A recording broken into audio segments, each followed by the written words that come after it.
জনতার এমপি জনাব মোহাম্মদ মুস্তাফিজুর রহমান সাহেব আপনাদের এই মন্দির পরিদর্শন করার জন্য এসেছেন।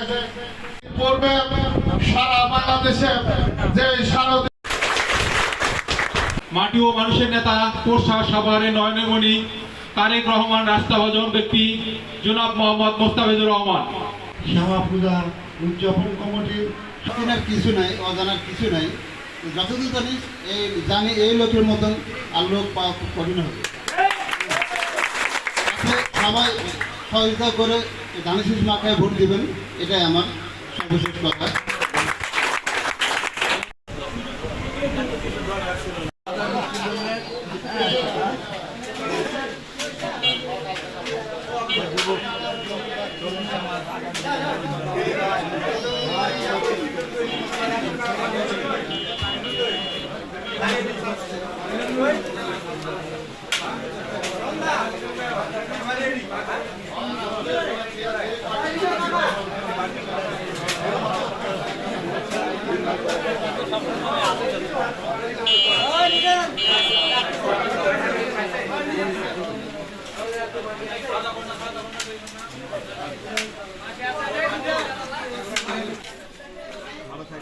পরিচিত এটা আমাদের আনামুল চাচা না রায়না শ্বশুর এটা বলবো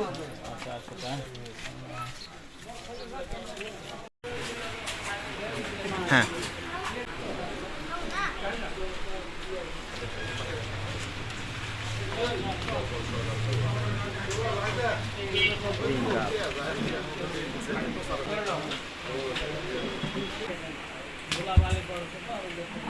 কোন পিতার সন্তান, কোন মায়ের সন্তান ইতিমধ্যে আপনাদেরকে ছেড়ে পরপারে চলে গেছে।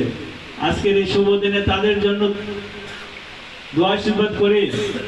সেই সব মানুষগুলো যাদেরকে আমরা দেখতে পাই না, আমাদের মাঝ থেকে চলে গেছেন, সেই সব মানুষেরা তাদের আত্মার শান্তি কামনা করে তারা যেন সবাই স্বর্গলাভ করে এবং পরপারে সব তাদের যারা ওয়ারিসবর্গ দুনিয়াতে রেখে গেছে তাদেরকে সাথে নিয়ে যেন তারা স্বর্গবাসী হতে পারেন, এই জন্য তাদের জন্য আশীর্বাদ করলাম। আমি আপনাদের এই গ্রামটাকে ঐতিহাসিক কেন বললাম, যে এই গ্রামের মধ্যে, এই গ্রামের মাটিতে আমরা সবাই নিয়ামত উপজেলার মানুষ সেবা গ্রহণ করি। এই গ্রামের মাটিতে আমাদের উপজেলা পরিষদ, এই গ্রামের মাটিতে আমাদের আইন শৃঙ্খলার দায়িত্বে যে থানা, সেটা এখানে অবস্থিত। সমাজসেবামূলক যত কাজ এই বালাহার ঐতিহ্যবাহী বালাহর গ্রাম। কিন্তু বালাহারের গ্রাম ঠিকই আছে, কিন্তু বালাহর আমরা সবাই জানি একটা ঐতিহাসিক ঐতিহ্যবাহী গ্রাম। আপনাদের দোয়া, আপনাদের আশীর্বাদ নিয়ে আগামী দিনে যদি তারেক রহমানের নেতৃত্বে এই মানুষের দেশ সেবার, বাংলাদেশের মানুষের সেবা করার সুযোগ আসে, তাহলে বালাহর গ্রামে, এই ঐতিহাসিক গ্রামে একটা ঐতিহাসিক সুন্দর মন্দির আপনাদের পাশে আমরা করা করবো, যাতে আশেপাশের লোকজন এই গ্রামের মাটির প্রতি আমাদের শ্রদ্ধা জানানো হয়, সম্মান জানানো হয়। আমার বাড়া এবং মা বোনের আমরা এই কিছুদিন আগে আমাদের শারদীয় দুর্গা মহোৎসব 2রা অক্টোবর শেষ হয়ে গেল। একটি বছরের জন্য আমাদের সবাইকে অপেক্ষা করতে হবে। আপনাদের জন্য দোয়া আশীর্বাদ করলাম, আবার যেন সবাই বেঁচে থেকে সেই শারদীয় দুর্গা মহোৎসব যেন সবাই যেন পালন করতে পারে।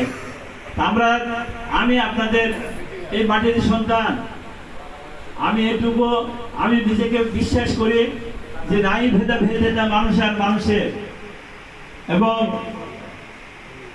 আমি বিশ্বাস করি যে সেবা মানুষের পরম ধর্ম। সুতরাং ধর্ম বর্ণ নির্বিশেষে সবাইকে, সবার প্রতি ভালোবাসা, সবার প্রতি যদি শ্রদ্ধা রেখে আমরা যদি একটা সুন্দর সমাজ আগায় নিতে পারি, তাহলে আমরা সবাই হাসি খুশি ভাবে বসবাস করতে পারবো।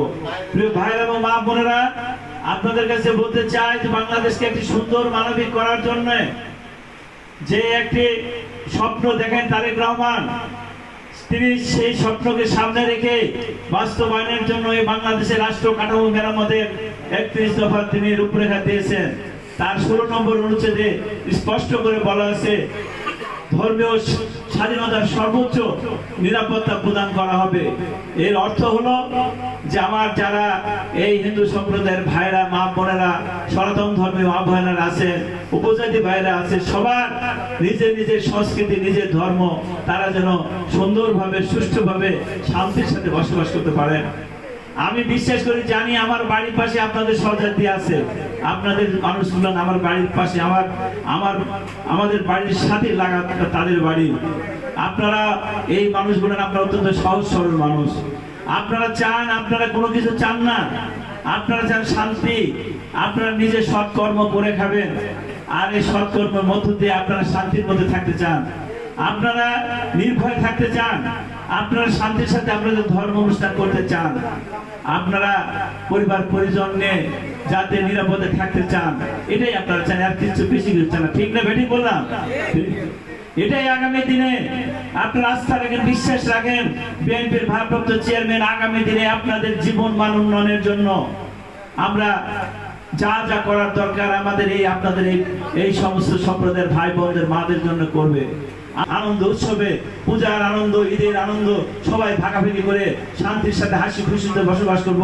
এমনি বাংলাদেশ চাই তারেক রহমান, এমনি বাংলাদেশের প্রত্যাশা নিয়ে তিনি 31 দফা বাস্তবায়নের জন্য দিছে।